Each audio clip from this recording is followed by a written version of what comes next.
मिळत नाही। त्या माऊलींना विचारा किती त्रास होतो त्यांना, रॉकेल नाही, मान नाही, दुधाचे दर नाही त्या ठिकाणी। तुम्हाला जर्सी गाय तुमच्या सांगोला चर्चलला विकावा लागला कारण का पाणी नाही।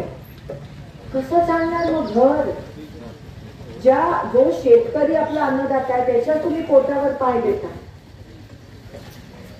तुम्हाला दाखवत नाहीये ते पंजाब हरियाणामध्ये शेतकरी मोर्चा काढणे, आंदोलन काढणे, मृत्युमुखी पडतायत, पण ही गोदी मीडिया टीव्हीवर दाखवत नाहीये। काय या गावाला साधा टँकर नाही देऊ शकले, किती छोटी गोष्ट आहे।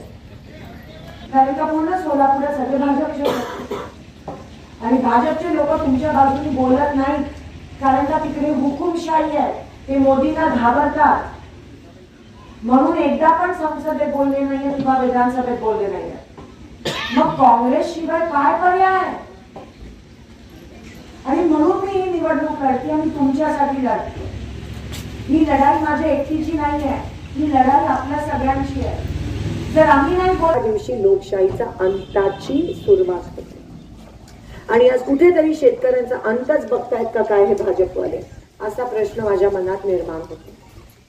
पहिले तुमच्या पोटावर पाय, मग जनावरांच्या पोटावर पाय, मग युवकांना 2 कोटी नोकरी सांगितली ती पण त्यांना मिळत नाही, अजून काय काय करणार आहेत?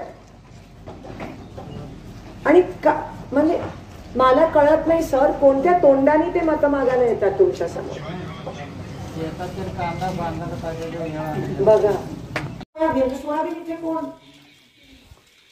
दुधाला दर नाहीये तिकडे शहरात 65 रुपये आणि इथे 18-20 रुपये। जे शिंदे साहेबांनी मुख्यमंत्री असताना छावण्या सुरू केलेल्या, आज त्या छावण्या पण नाही आहेत, मागची बिलं पण काढली नाहीत। मग मला एक सांगा, तुम्ही 10 वर्ष केलं तरी काय? फक्त विश्वासघात, गोरगरिबांचा शेतकऱ्यांना फसवलं, त्रास दिला आणि तुम्ही किती त्रास सहन करणार? अजून शेतकऱ्यांची सहनशीलता आहे, तुम्ही उन्हातान्हात राबता रात्रंदिवस, पण ह्याचा अर्थ सरकारने तुमची सहनशीलताची परीक्षा घ्यावी, म्हणजे किती विकृत मानसिकता असू शकते।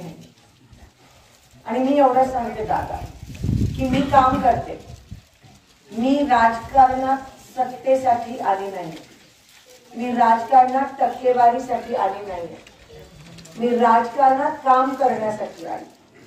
मी ठेकेदार नाहीये, मला ईडी-बीडीची भीती नाही। मी भाजपच्या विरोधात बोलणार म्हणजे बोलणार आणि मी विरोध करायचे म्हणून विरोध नाही करत, पण ज्या भाजप सरकारवर तुम्ही एवढ्या विश्वासाने मतदान केलं, जर त्याच लोकांनी तुम्हाला त्रास दिला असेल तर मी गप्प बसणार नाही।